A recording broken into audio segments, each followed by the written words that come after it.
Now, let's go ahead and move on to rule 2. So, rule number 2.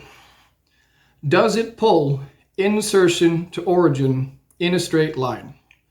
So, always choose an exercise that allows the operating bone of the target muscle to move directly towards that muscle's origin. The more directly towards the muscle origin, the more efficient the movement is. The less directly the bone pulls towards the muscle origin, the less percentage is actually being loaded onto the targeted muscle because other muscles are engaged, participating and assisting, basically.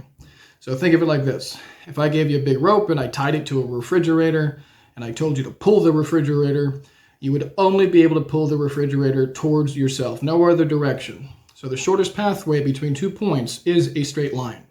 And the more you're able to pull the insertion to the origin in a straight line, the better results, as more muscle fibers will fire more efficiently.